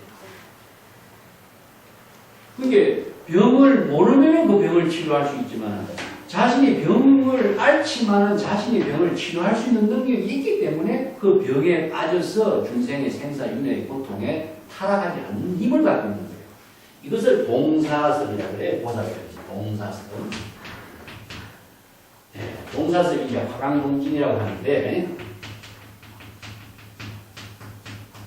자신의 모든 지혜의 방명을 빛을 감추는 거죠. 네, 중생과 함께하는 화강동진. 이게 노자에 나온 말인데 이거는 자신이 깨달음의 경지에 안목을 갖췄지만 그 안목을 가지고 자신이 교만하게 사는 것이 아니라 자신의 모든 빛을 다 없애버리는 거예요. 스스로. 없애야만이 중생과 함께하는 삶을 통해서 보살도를 이루는 거예요. 화강동진이라고. 여기서는 이제 약산이 기교라, 평지 기교라 말씀입니다. 그 밑에 나와요. 그 설두중현선사가 가석 약산 모한이다. 평지 기교요. 진대지인이 부불기로다. 요 말을 써요. 이 설두중현선사도 대단한 안목을 갖춘 인물이죠. 안타깝다. 약산유원선사가 평지에 넘어졌는데 온 대지 사람들이 붙들어 일으키려고 해도 일으키지 못하게 되었다. 참 재미난 표현이죠. 그래서 만송이 말하기를 설두화상 당신도 한 팔을 내밀어서 일어날 수 있도록 도와줘야지. 이런 말씀인데 참 이게 서로 선생들이 시간은 함께 하지 못하지만 지혜로는 함께 하는 거예요. 그래서 시공을 초월해서 대화를 하고 있어요. 우리도 지금 마찬가지라 이 선생들의 그 어려움을 이룰 때 선생들과는 벌써 시대는 떨어졌지만은 이 법문을 통해서 지금 함께 하고 있는 지혜를 함께 나눌 수 있는 시간을 갖게 되는 거죠. 그래서 설두중현 선사의 말은 평지 기교란 말이 있어요. 기교라고 하는 것은 넘어지라는 뜻입니다. 평지에서 넘어졌어. 길을 가다가 평지에서 갑자기 넘어졌어. 이것은 무엇이냐 하면은 땅에서 넘어져서 다시 일어나는 힘을 펼치는 겁니다. 그래서 화강동진이라든가 육친이라든가 뭐 평지기교라든가 동사섭이라든가 이런 말은 자신의 세계에서 안주하지 않고 중생과 함께하는 삶을 살고 있는 보살도를 표현해요.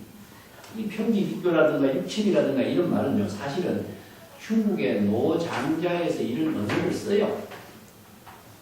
그런데 이런 언어를 중국 선생들은 이제 경전에서 설하는 보살도의 사상을 이런 언어로 바꿔서 씁니다.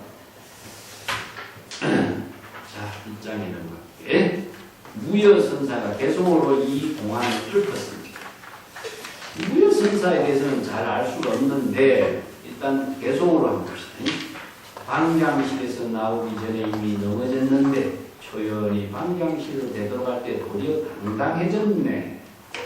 경사와 문사에게 서로 보고했으나 한 건의 제목이기에 분명하여 스스로 진술했다. 만송은 조사는 감정에 능숙하나 공안의 해석은 공안의 안목은 원만하지 못했다. 이 공안의 해석을 천동준비 선생에게 느껴보자. 그는 어떻게 개성으로 읊어낼 수 있을까? 여기서 조사라고 하는 것은 누구냐 하면요, 조사원입니다. 법원에 요새 같은 검사 같은 사람이에요. 검사 같은 사람. 감정이라고 하는 것은 뭐냐, 죄를 이렇게 얘기해요. 여러 가지로 법률 조항에 맞추어 가지고 당신은 이런 죄를 지었으니까 이 법률 조항에 맞다. 이 법률 조항에 맞으니까 이런 죄를 받아야 된다. 이렇게 감정하는 거예요. 이게 뭐 가치라든가 내용이 무엇인가를 정확하게 법률 조문에 맞추어서 감정하는 겁니다. 이게 바로 이제 법조인이 하는 말이죠. 그런데 공안의 해석은 원만치 못하다. 이 약산선사의 이 한마디 법문, 이게 법문들이 공안입니다. 이게 이제 공안이란 말이요. 여기서 이제 중국의 선불교에서는 법률을 공안이라고 해요.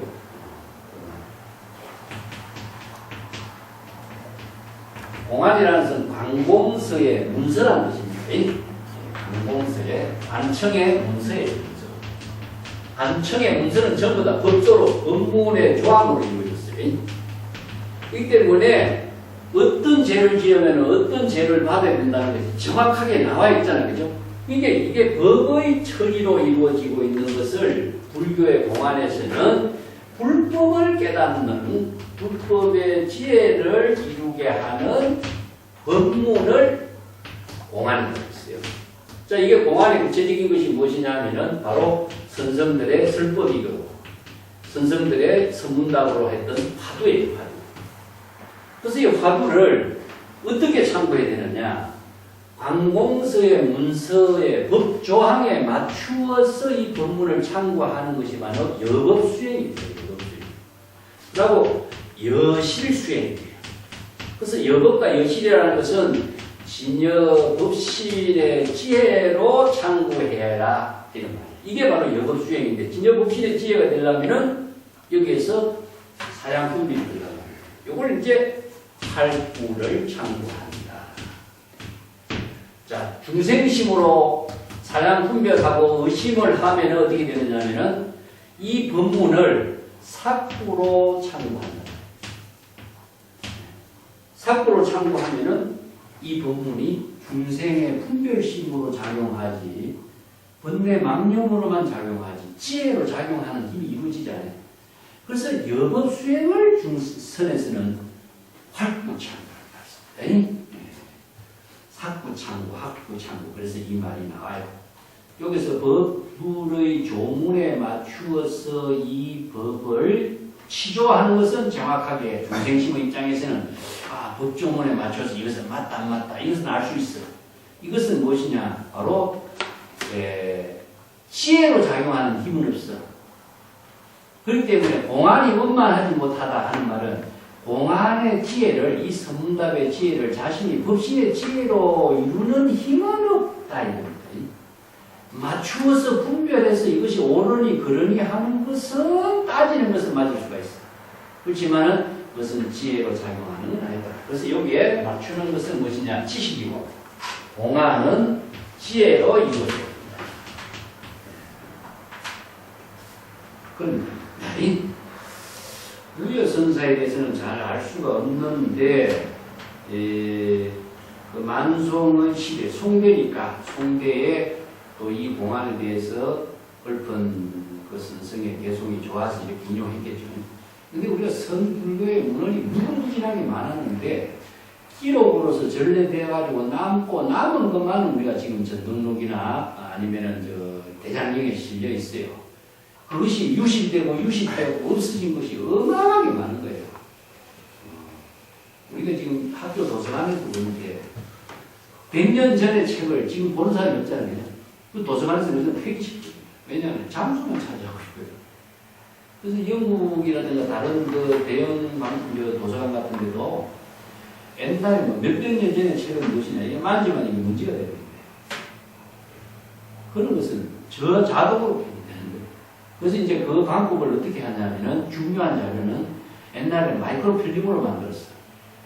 종이에 한계가 있으니까 마이크로필름으로 만들었다가 요즘에는 이제 디지털로 만들었죠. 그래서 이 디지털 산업 문명 때문에 대장경 하나가 시계 하나에 다 들어가는 거예요. 그런 시대를 이제 만들었어요. 자, 개송을 봅시다. 개송이 또 댕지에 안목이 드러나요. 치아각이 지제전이며 치아는 어리석은 아이를 말합니다. 이거 열반경에 치제전이 나오니까 열반경에 나오는 그 어린아이를 이제 비유한 보사인데 중생을 비유한 거예요. 각이라는 것은 장자에 나온 말이죠. 고심하는 겁니다. 아까도 내가 이야기했지만은 어린아이를 울고 있는 어린아이를 잘 달래려고 부모가 어떻게 고심을 하느냐, 자비심으로 고심을 어떻게 하느냐, 치제전을 베푸는. 치제전이라는 것은 울음을 달래는 돈이에요. 여기 이제 열반경에 보면 고사에 밑에 내가 써놨습니다. 영화양품에 나오는데 물은 낙엽을 가지고 황금으로 보이는 거예요. 그러니까 얘야 울지 마라. 내가 황금 까자 살 돈 줄 테니까 울지 마라. 그러니까 애가 까자 살 돈 준다니까 눈이 번쩍해서 울음을 끊치는 거예요. 근데 실제적으로는 손을 피보니까 황금은 아니고 물은 낙엽이거든요. 근데 이 낙엽은 무엇이냐? 임시로 거짓말을 해서 울음을 건치게 한 방편법문을 비교해요. 자, 부처의 모든 법문은 임시 방편법문이다. 실체가 없다. 실체가 있는 걸로 착각하지 마. 그래서 은설상, 명자상을 벗어날 수 있도록 해야 됩니다. 이 말을 열반경에서 정리해요. 그래서 이제 우는 아이를 달래보자. 자비심으로 마음을 써서 누른 한금을 주고 돈이라고 임시방편으로 제시하여 울음을 거치게 하는 것과 같다. 감자 가용고 그 임시방편으로 쓰는 그 돈 쓸모없는 낙엽을 갖고 어디 쓰겠느냐? 경전의 방편문은 뭐잖아. 경전의 방편문을 갖고 있으면 병이 됩니다. 경전의 방편문은 쓸모가 없으니까 다 비워라.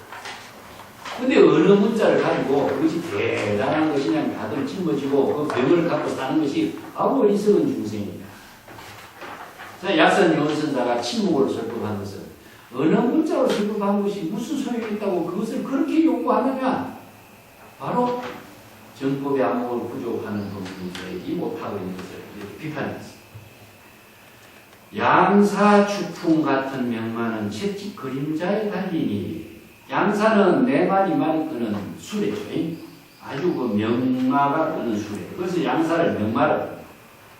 추풍이라고 하는 것도 이제 바람을 가리는 그 말의 명마를 추풍이라고 해요. 자, 여기서 양사나 추풍은 전부 다 명마의 이름이에요. 그 이제 그 아무리 뛰어난 이렇게 훌륭한 양사나 추풍 같은 명만은 채찍의 그림자만 보고 달리니 꼭 채찍을 때려야 달리느냐? 채찍 그림자 보고 달린다. 이 고사가 있습니다.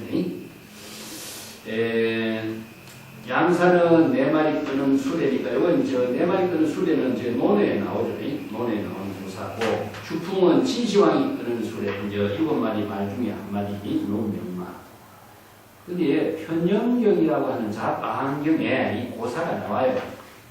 이 고사의 자세한 것은 경전에 있는 것은 13쪽에 내가 제시를 했습니다만 뒤쪽에는 자방경에 있는 고사를 토대로 해갖고 중국 선생들은 교당집에 최초로 외도 문불이라는 공안을 만듭니다.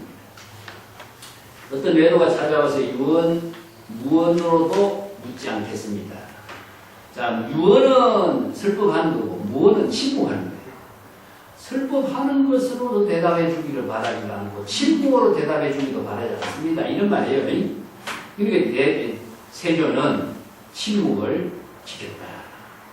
그러니까 외도는 애를 올리면서 찬탄하기를 훌륭합니다. 세존의 이와 같은 대자대비는 나의 미혹한 구름을 걷어주시고 깨달음을 체득하게 했습니다. 이렇게 인사를 올리고 떠났습니다. 그때 이제 옆에 있던 아난이 외도는 무엇을 깨달아 정득했다고 그렇게 인사를 올립니까? 그럽니다. 그러니까 부처님은 세간의 훌륭한 말은 채찍 그림자만 보아도 달립니다. 그래서 유명한 말을 해요. 이게 외도문이라는 공안입니다. 이 공안이 중국에서 굉장히 유명하게 많이 언급이 돼요. 근데 이 공안을 최초로 만든 것은 조담집에 처음 등장하는 것이니까 중국 선생들이 그 공안으로 만든 거죠. 세존의 여러 가지 고사를 이렇게 한층 한층 공안으로 만드는 것이 많습니다. 자, 이 대지도를 해보면 훌륭한 말은 채찍 그림자만 보고 달리지만 우둔한 나귀는 채찍을 맞아야 달린다. 이런 말이 이제 대지도를 해도 나와요. 자, 요게 만송이 발로 차고 일어서는 즉시 달린다. 이렇게 말을 짓는데 척기 미모 변행이라 이런 말을 갖고 토대로 하고 있는 이제 착을 할 수 있죠. 채찍 그림자만 보고 달리는 외도 여기에서 임시 방편으로 제시한 누런이거의 황금이나 채찍 그림자에 안주하고 있는 입장까지 모두 타파하고 있는 이런 경지를 수행자가 돼야 됩니다. 이렇게 착을 한 거죠. 근데 그 뒤에도 나옵니다만 아난이 이 질문하고 있죠. 외도는 어떻게 해서 부처님이 침묵하고 있는 법문 듣고 깨달았습니까? 아난이 질문하거든요. 자, 여기서 아난이 질문한 것은 수행자가 외도만 못하다. 이런 말이에요. 여기서 약산의 문화에 있는 사람들이 안한과 같은 입장이에요. 그것을 지금 비판하고 있는 거죠. 이 때문에 안하는 지식은, 북쪽의 지식은 많이 갖고 있어. 그렇지만 공안이 원만하지 못했다. 자기 본분사의 지혜로 사는 능력이 부족하지 못했다. 자신이 바로 부처의 지혜로운 생명으로 작용하는 힘은 부족하지 못했다. 그렇기 때문에 가섭이 붓다의 정법을 이은 제자로서 이제 주목을 받게 되는 이야기로서 가섭과 안하를 항상 비유하는 거죠. 그래서 선은 가섭, 교는 안하 이렇게 비유합니다. 운소장공의 소월하기요 구름이 그친 넓은 가을 하늘 달빛 둥지에 깃든 하기요. 여기 가을이라는 시절이 여기 뒷받침되고 있습니다. 예. 장공이라는 이 말은요 가을을 이야기합니다. 이게 푸른 하늘, 뭐 청풍, 검풍 이런 말은요 가을이라고 하는 배경을 뒷받침하고 있는 언어예요. 그래서 장공도 맞아요. 우리가 푸른 하늘이 높다 하면 뭐죠? 가을이죠, 그죠? 이 장공은 가을을 비유합니다. 천둥경지 선사는 수행자 대중과 원주가 약산 선사의 경지를 파악하지 못하고 있기 때문에 대신 개성으로 이야기합니다. 약산의 입장은 어떤 입장이냐? 구름이 그친 넓은 가을 하늘, 달빛이 환히 비치고 있는 그 가운데 그 높은 소나무 위에 학의 분지에서 학은 거기에서 본분사의 삶을 살고 있는 모습이다. 약산 요원선사가 학과 같다 그랬죠, 그죠? 약산 요원선사가 그냥 침묵을 한 것은 설법해 올라서 침묵한 것이지 단순히 대중에게 침묵을 한 것이 아니라 자기 본분사의 살림살이한 모습이다 이겁니다. 학이 환히 밝은 가을 달밤에 자기 분지에서 자신의 삶을 살고 있다. 이것을 금강경에서는 뭐라고 하죠? 선에서 이야기하는 이런 본분사의 삶을 금강경은 어느 여시줍니다.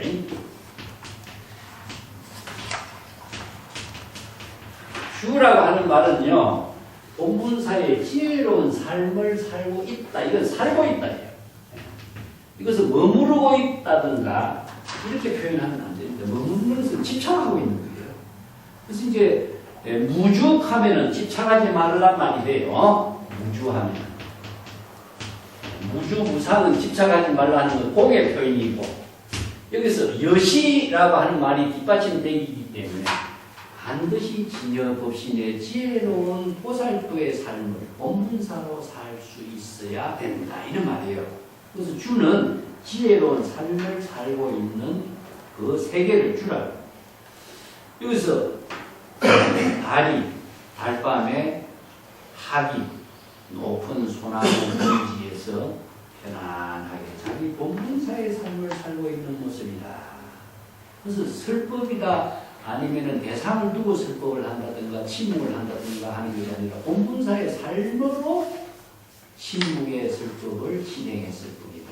그러다가 49분 동안 설법했지만은 본분사의 삶으로 설법을 했을 뿐이다. 자기 주장으로 한 글자도 설한 법이 없다. 그 말과 똑같은 말이죠. 여기서 이제 그 분위기가 구름이 없어진 것이 어떤 거죠? 구름이 다 없어진 푸른 맑은 하늘은 이체 개공의 세계죠. 그죠? 이체 개공의 세계.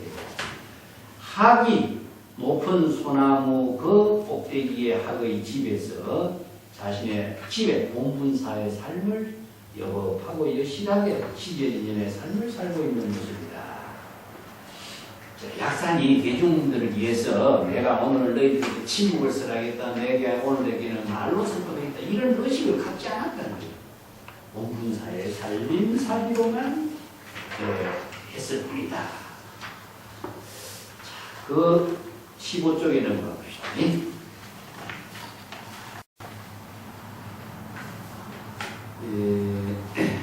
나무 밑에서 한바탕 창피스러운 일이 일어났다. 만송은 이렇게 평했어요. 그래서 말하라고 하는 것은 부끄러움, 참개, 이런 창피 이런 말이에요. 근데 한자로서 이 글자가 별로 없어요. 컴퓨터에 졌기 때문에 표기, 이건 원래 이제 산스크리트인데, 그냥 표기로 말하라고 했습니다. 일반적으로. 종묘요 뒤에 가면 28칙에 호국선사의 세 가지 창피, 세 가지 창피에 대한 논문이 한 칙이 나오긴 해요.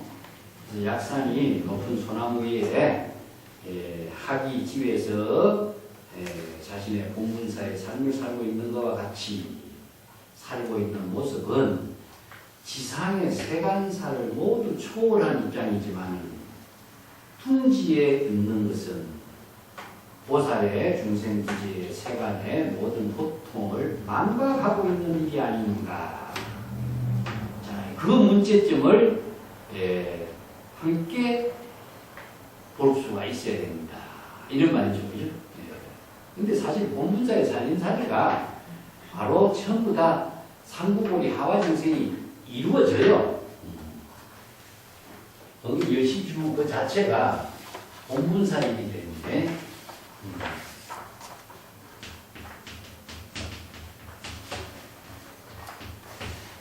본분사의 삶이라는 것은 궁극적으로 삼구보리 하와증생이에요. 삼구보리는 항상 뭡니까? 염전보리식으로 이루어지는 본분사이기 때문에 염전보리식.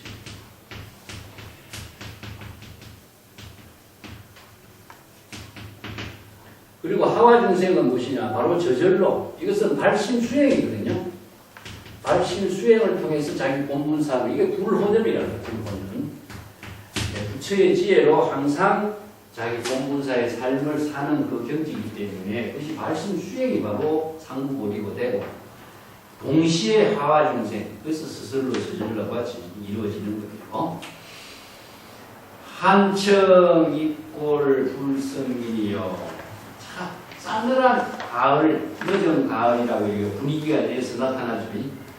차가웠고 맑은 공기, 차갑고 맑은 공기가 뼛속까지 사무쳐서 잠을 이룰 수가 없네.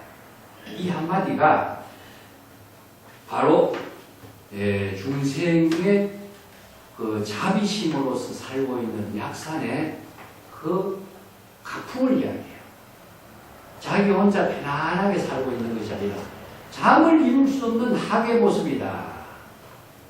자, 가을, 늦은 가을 찬 기운에 그 뼛속까지 스며드는 그 찬 기운의 공기가 편안하게 잠을 이룰 수가 없는 입장이다.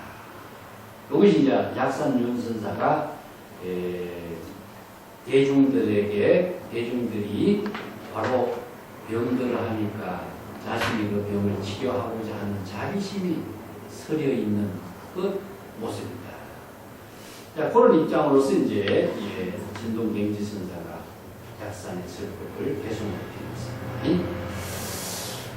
눈 뜨고 꿈을 꾼다 이렇게 만송은 이제 착을 했는데 약산선사가 잠잘 수가 없다고 했지만은 잠잘 수 없는 것은 이미 꿈을 꾸는 것을 의식하는 것이다. 왜 그렇겠어요? 네? 약산의 천동갱지의 개송에 만송이 비판하고 있어요. 그죠? 왜 그럴까요?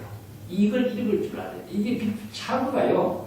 만송의 차구는 수행자들에게 보이지 않는 세계까지 볼 수 있는 지혜를 터득하도록 제시했어요. 이게 바로 만송 차구의 특색인데 이 비판적인 차구거든요. 잠자는 거하고 깨어있는 거하고 이것은 상대적인 언어입니다. 상대적인 언어. 잠잔다 이 한마디 언어는 깨어났다라고 하는 말하고 반대적인 언어의 세계에 있다는 이야기예요. 이것은 우리가 선이라고 하는 말을 해놓으면요.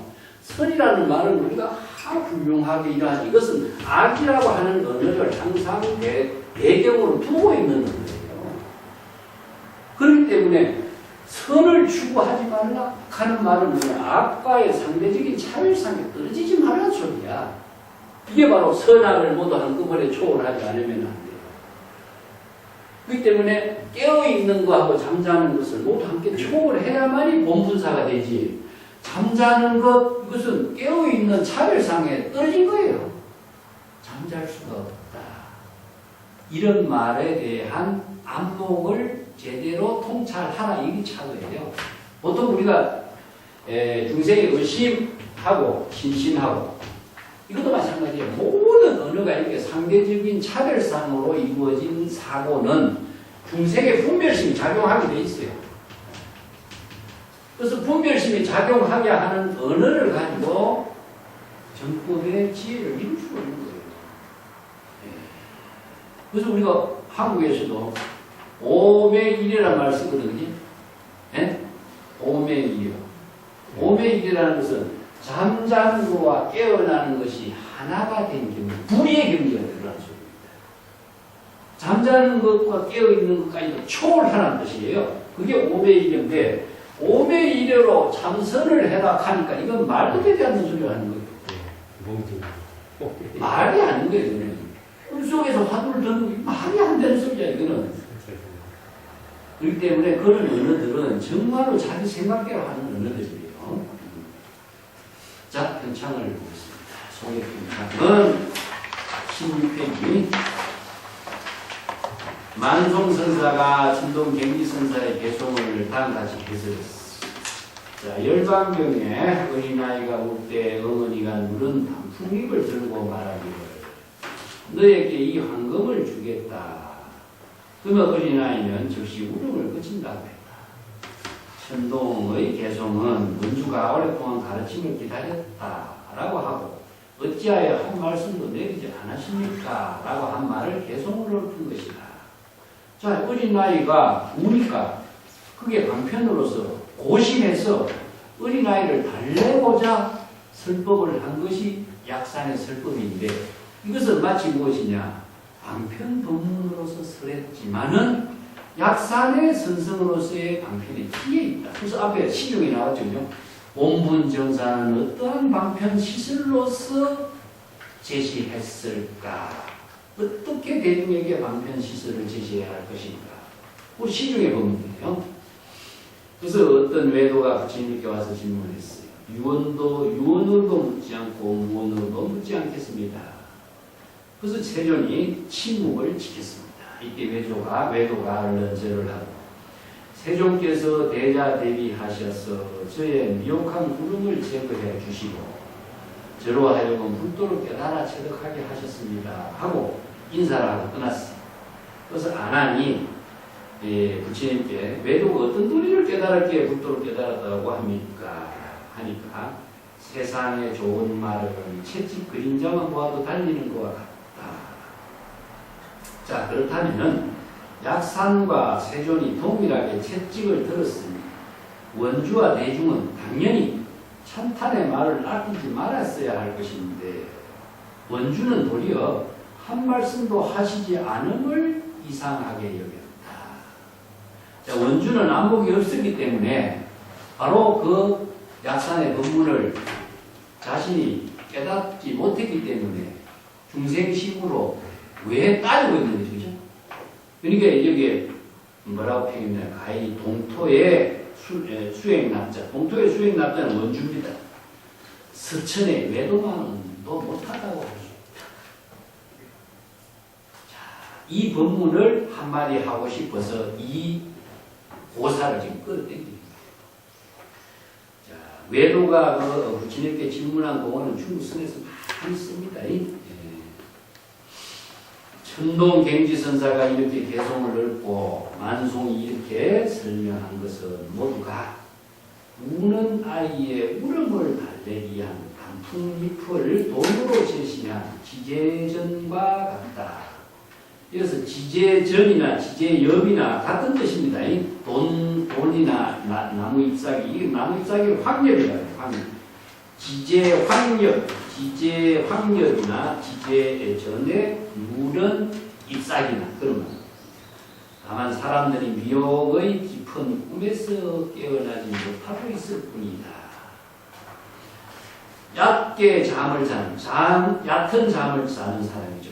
한번 부르면 물론 잠에서 깨어나고 깊은 잠을 자는 사람은 흔들어야 비로소 깨어나게 되는 것입니다. 어떤 무리들은 흔들어 잠을 깨워 일으켜 세워 놓아도 여전히 스스로 잠꼬대를 한다. 맑고 청명한 가을 밤하늘 달빛이 밝게 비치는 둥지에 깃든 학이 싸늘하고 맑은 바람에 잠을 이루지 못하는 저 약산선사의 풍모가 견준다면 실로 하늘과 땅 차이라고 하겠다. 비록 나 만송이 이렇게 말하는 것도 역시 잠꼬대가 되는 것이 아닌가. 그러니까 하늘과 땅이라는 것은 천지 형격이라는 뜻입니다. 예. 바로 이제 우리 이제 신신백에도 나오죠. 예. 바로 천지 형격이다. 일념의 망념, 차별 분별심이 일어나면 중생심이 되기 때문에 불신과는 천지 형격입니다. 그래서 불신과 중생심과의 차이를 천지 형격이라고 이야기하는데 그것은 기실론에서 이야기하는 것이거든요. 일심의 작용이 여법하게 작용하면은 부처고 또 자의식으로 작용하면은 바로 중생이다 이겁니다. 그래서 이제 부처와 중생은 둘이 아니다라고 하는 것은 일심에서 둘이 아닌 것이지 부처의 작용과 중생의 작용은 천지 형격이다.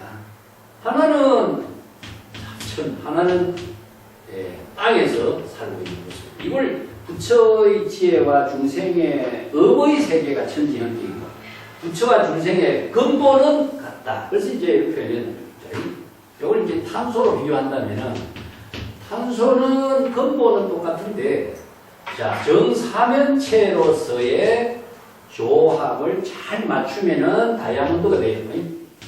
요새 공업용 다이아몬드는 전부 다 탄소로 만듭니다. 그래서 아무리 그 강도가 10 이상이죠. 그래서 아무리 그 얇은 것도 다이아몬드보다 강도가 강한 것이 없기 때문에 다이아몬드가 참 파괴를 시키는 거죠. 털을 뜯고 할 적에 다릅니다.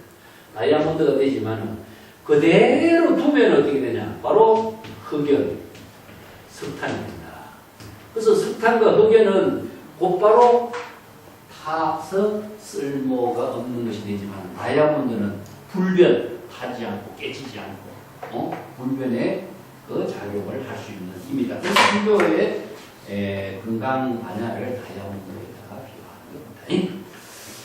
자, 오늘은 여기까지 지금 마칩시다.